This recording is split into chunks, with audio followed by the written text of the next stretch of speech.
Okay, so it is Tuesday, September 17th, 6:33 p.m.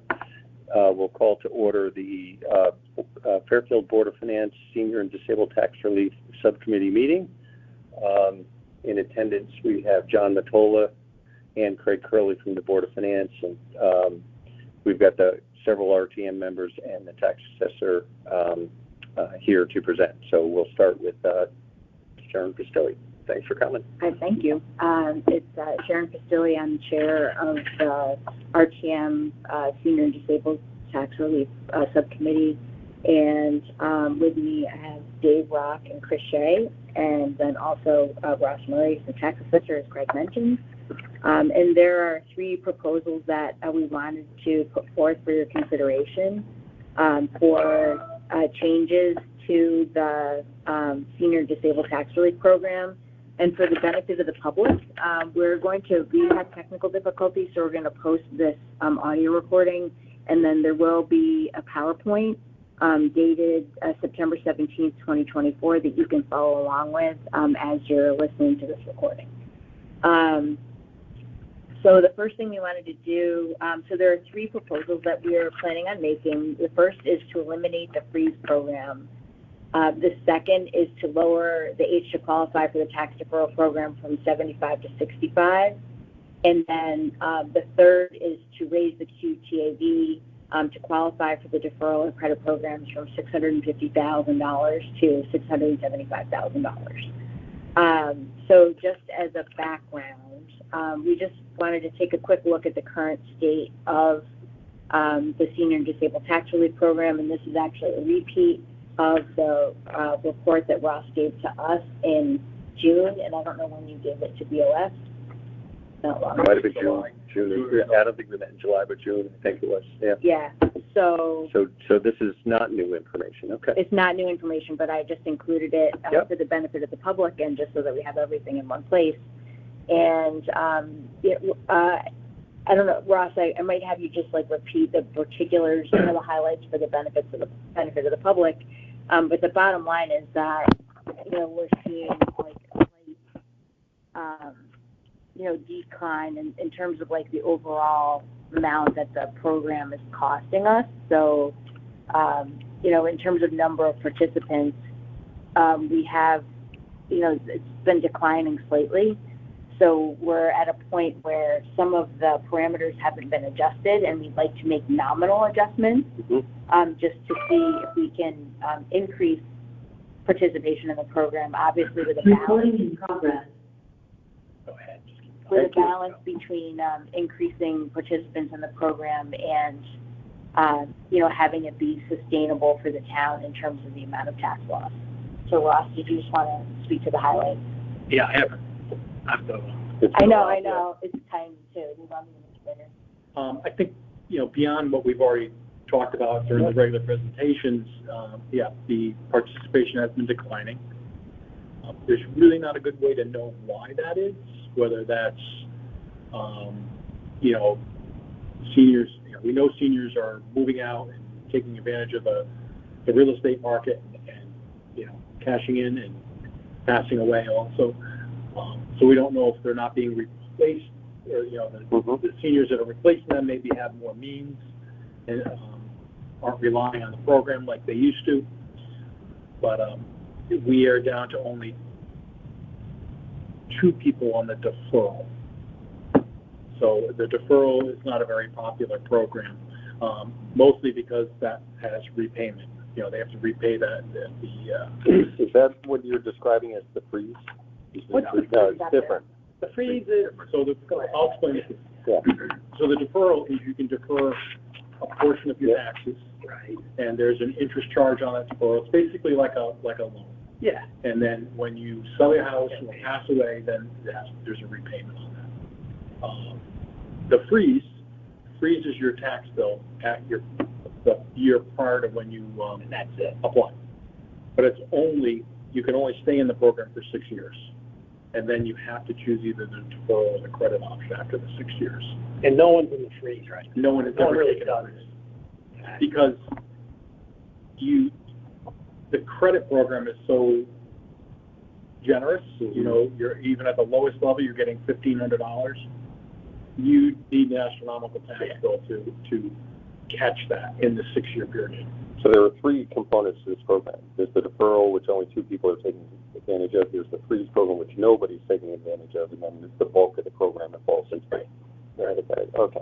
Yeah. My experience is the seniors don't want a loan. They don't want to have to owe money back. They want the house to pass free and clear to their heirs, typically. And you're talking about eliminating the freeze tonight, but was there any discussion about eliminating the deferral program as well? That's not something. I mean, you're part of the justification for making changes is administrative ease, right? Yeah. So it would seem that both. The thing I like about the deferral is if you need cash flow, that's the best program. You can defer 75% of your tax bill, and boom, you've got that's eliminated. Yeah, yes, you do have to repay it. Yeah. But if you're looking for money to live on, right, that's a way to get it. Okay. All right. So Kind of like our first mortgage. Yeah. Okay. That's the other option. Yeah.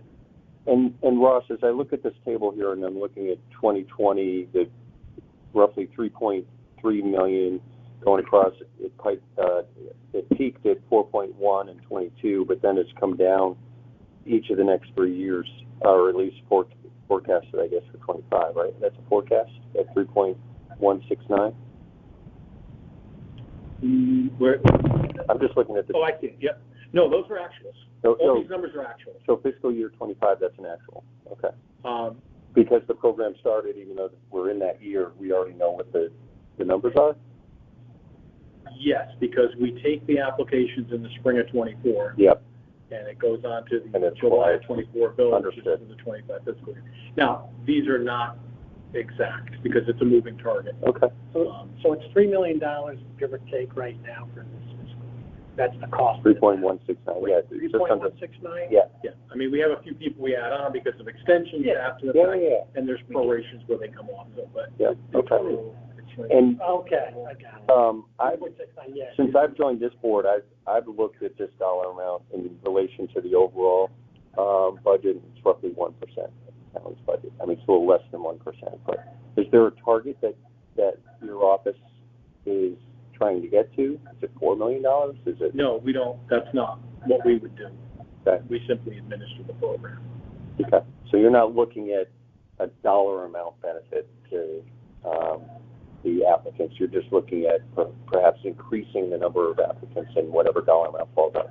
That's not even what it's not our, that's your job as the elected bodies.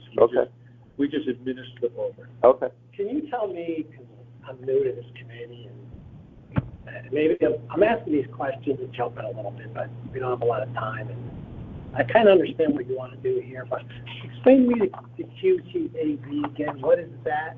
You want us to walk? Can we walk? You want us to walk? Go ahead. Yeah. Back in. Yeah. Is that okay? Yeah. Whatever. That's fine. Is that cool? Yep. I'm sorry. Go ahead. So no, not at all. freeze program is easy. Yeah. Right? You can skip right over that. Yeah. And so that's the slide that has, just so you know, from the paper copies, that's the slide that has edits on it because we had discussed it with Ross and then we didn't have all the notes we needed.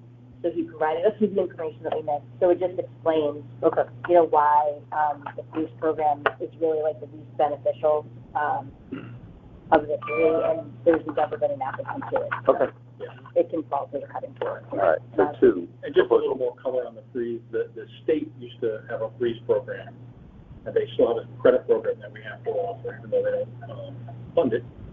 But they turned off their freeze program because over the long run, it could get astronomically expensive, and they actually put a cap on and cut it off. Got it. So, expensive for the participant because they have to. Expensive for the town, the state, the municipality. Because it doesn't generate a lot of benefit early on, but over the long run, if you're in this for 20 years, that gap from your tax bill from 20 years ago can be substantial. Yeah, fair enough. Although you did mention you're only eligible for 6 years, which is different than the state program. Which really makes the program not beneficial because by the time it starts to really catch up to what you might be getting on the credit, you've got to move off anyway. Okay, proposal number 2, change the qualifying age. Yeah, so we inherited a study that was conducted by the prior members of the Senior Disabled Tax Relief Subcommittee Okay. of the RTM, and we went through and refreshed it by looking at town websites to see what their design parameters were. Mm-hmm. And we looked at a total of, I can send you guys, I mean, the whole backup of the study is on in our backup, but there were 15 towns that we had looked at, and of those, like the predominant practice, 67%, use the combination of they have a deferral program with a minimum age of 65, Mm-hmm. And the state program 65, right? Well, the state only offers credit. Okay. All right. So my question on this is I see that these towns all have deferral programs. Maybe I'm just speaking through what I've heard over the years. Is our deferral program more generous than these municipalities' deferral program, or are they the same? Or are they always the same? In other words, There's not a lot of difference in the deferrals. Okay. Because you're deferring a percentage of your tax. So that's it. All right. It's kind of, towns either do 50 or 75%, or some limited at 50, some go to 75. So it's really, there's not a lot of variation, unlike the credit where you can, offer a much more substantial dollar amount. Okay. And then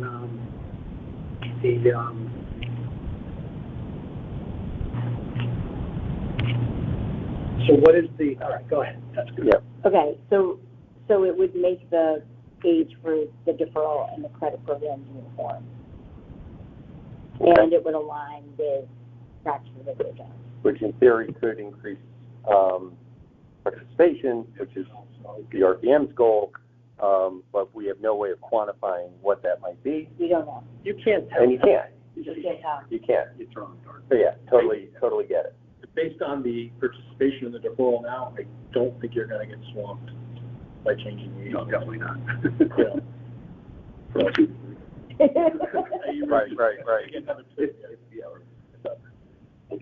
Yeah. Fair enough. Okay. Okay. So that to me feels like an easy one. Okay, great. And then, John, this goes back to your question about the QTAV. Yeah, I'm sorry. Yeah. QTAV stands for? Qualifying total asset value. Yeah. Okay. Thank you.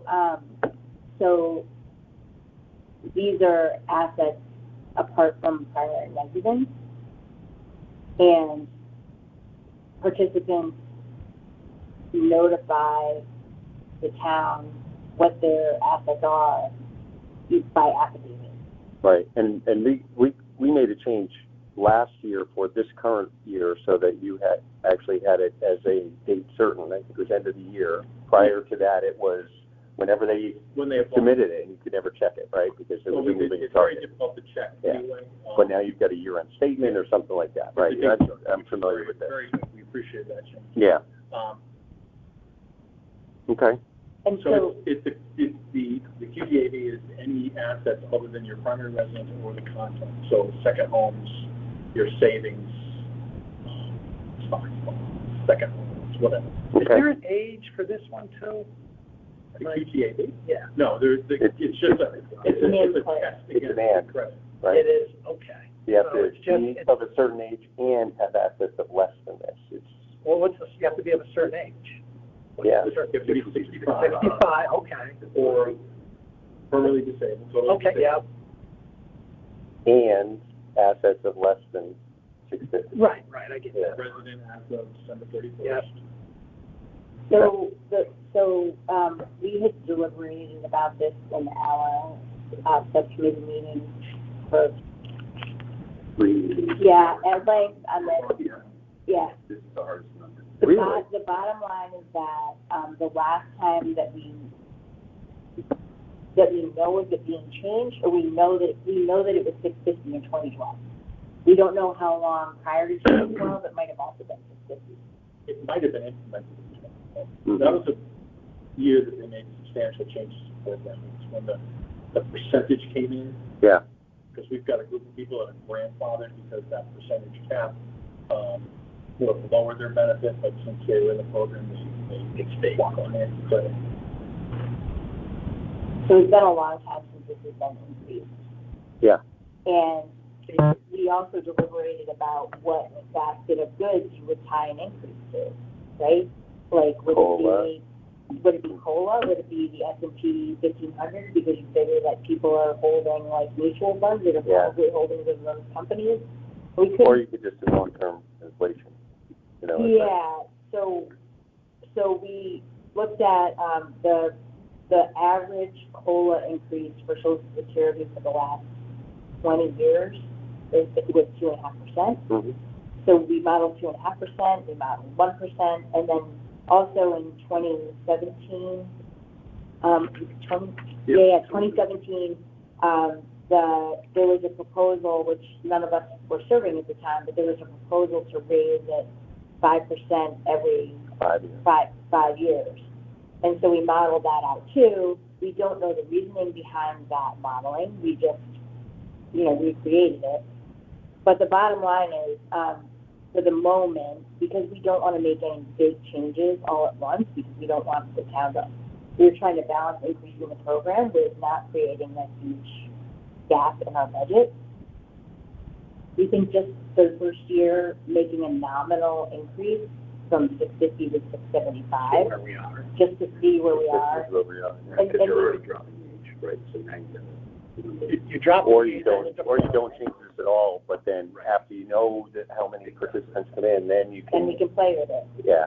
So, like we had talked about, like ideally we would want to raise that to 750 instead of 650. Well, and if you follow the 2.5%, in 2025 you're at 900,000. Right. Exactly. Correct. Right. Right. Well, I definitely think 650 is the wrong answer. I do agree that it might make more sense to change the age first, see how much that changes the participation, and then do this in the second step. Or make a small adjustment, because some adjustment has to be made, so we make a small adjustment for now. Mm-hmm. Let's not let good get in the way, perfect get in the way of good, right? Make a small incremental change, and then think more about what we want the change to TAB to be next year. And I think my personal feeling is it should be formulaic, so that if we're not coming back to this in 5 years and saying, no one touched it again, Well, I totally agree with you. The balance is making it formulaic, that if we tie it to COLA, is the participation going to broaden to the fact that it becomes an affordability issue on the town side? Mm-hmm. And the other thing, people can argue, well, if you have assets outside of your house, the county residents of $1 million, that's So, I'm sorry, excuse my somewhat. Today, to be eligible for the credit program, what's the age? 75 for that too? 65. 65. So we're not changing that. Right. True. So the age thing is kind of a small piece too, because that deferral too goes for 3 or 4 or 5 years. Right. Yeah. But so the age thing affects two of you're not going to get some more participants, maybe not. We don't have a lot of people who do it. Yeah. Okay. So this is the one that makes the most sense then, or this is going to move the needle. This is the change. The first two proposed changes are not. The change is to raise the QTAB. That's the big. That's the number. And what you're suggesting is being very conservative, rightfully so, that you only want to increase it to $675, $25,000. Yeah. And Let me make it bigger then. do you want to have? And excuse me, do you want to put in any proposed ordinance that we're just going to lock it in for now at 675 and then revisit it to see if we want? You're not proposing that there's increases automatically based on cost of living. We do that now with the income. With the income, you do that. We tie the income, and the state publishes an increase to the state program, we match that percentage with the income limits on the town. That's every year? And that's a state published rate, inflation rate? So the Office of Policy Management publishes what the, I think they publish a percentage, they also publish their grid with their income levels, and then match that percentage. So we're always ticking up. So you will never change brackets because of your change in Social Security.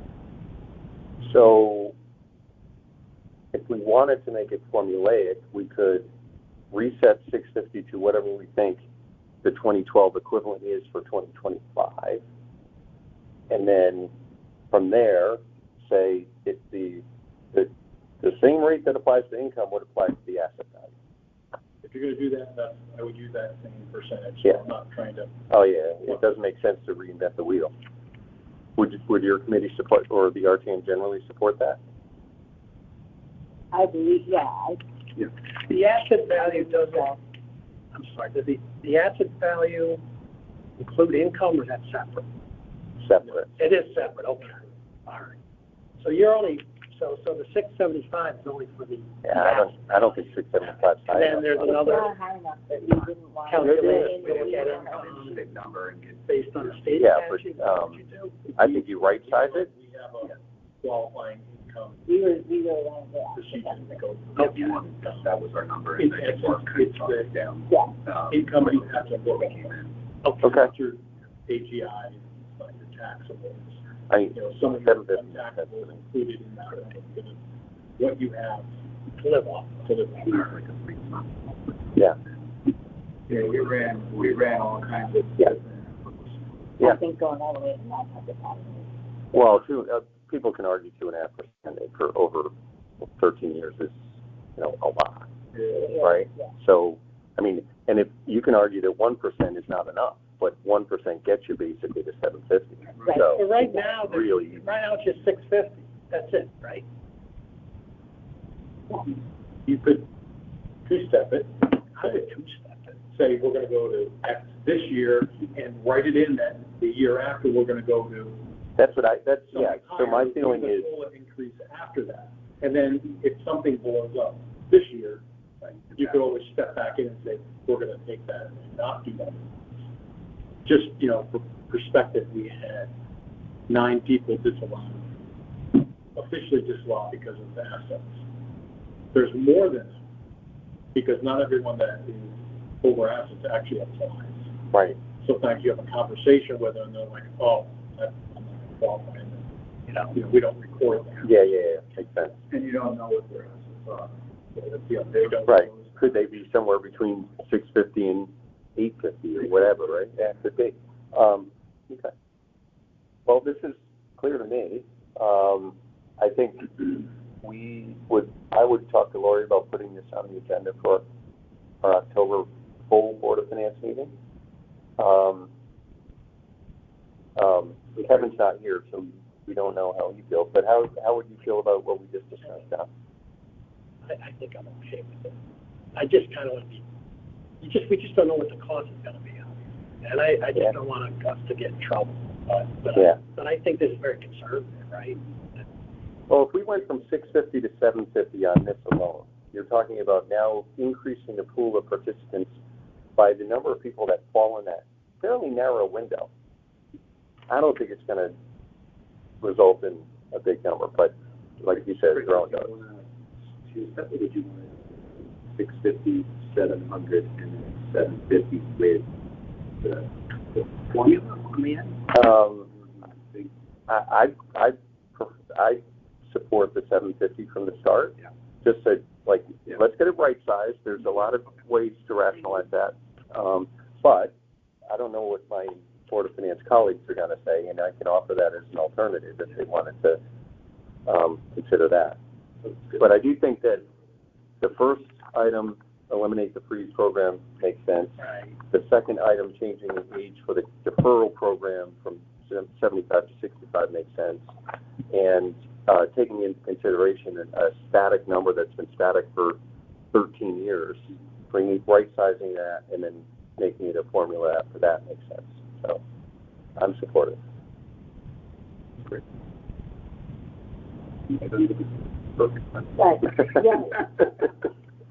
All right, cool. I think, Yeah. I think that you guys gotta come before the full board and make a. Yeah, so, do you know the date of our October meeting? I can look at the calendar. We'll find. Yeah, I'll let you know when that is, but it's the first, I think it's the first Tuesday in October, maybe the second, thereabouts. Okay, so anything else to talk about before we adjourn? John, No. anything? No. All right, perfect. Well, thank you, I appreciate that, and, Yes. we'll, motion to adjourn, John? It looks like it's Second. October. Right, and it's 7 p.m. on the nose. Thank you.